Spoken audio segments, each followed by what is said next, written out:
Did you know that deep in the realm of Unravel, mountains aren't always what they seem?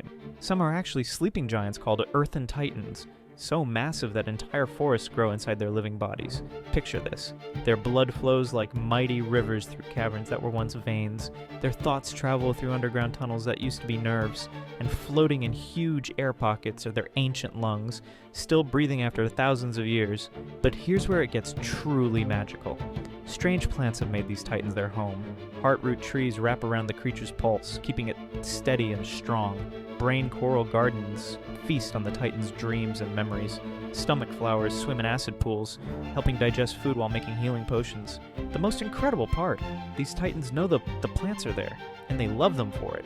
The plants help them stay alive, so the giants protect their tiny forest friends. It's the only place in all the plains where a host actually wants its parasites around.